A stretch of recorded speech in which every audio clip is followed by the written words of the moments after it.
Now, having secured a 6-month repayment break for its debt service obligations to the Paris Club of International Creditors on Monday, Kenya will be eyeing more relief from other lenders to help it weather the COVID-19 pandemic.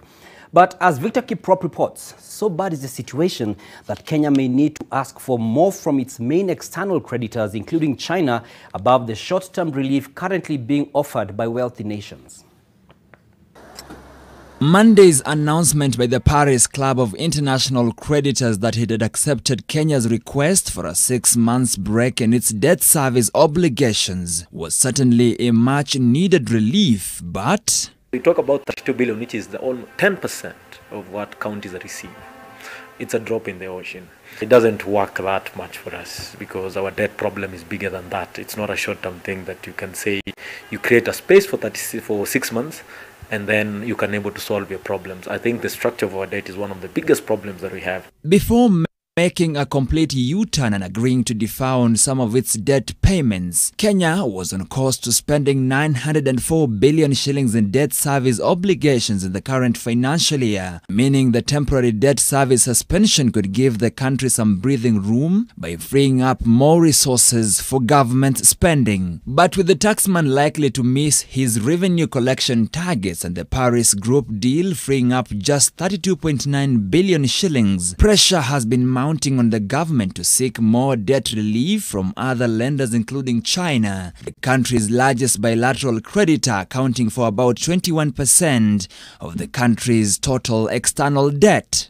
You look at the amount of interest we pay, and especially projects that Chinese invested, that's where a lot of money goes in interest payment. And so we expected that government will be negotiating with the Chinese. We haven't seen that. And I think that's where we can have an impact if you're talking about debt restructuring. In the current financial year alone, interest to the Exim Bank of China and the China Development Bank account for 21% of the 154 billion shillings bill on interest payment for external debt. Kenya is also seeking an additional 40.6 billion shillings worth of debt service relief from the G20 countries, which China is a member. We need to talk about restructuring the whole SGR debt. And I think Parliament raised that issue. We need to renegotiate the whole deal of the SGR and payments because it's quite expensive.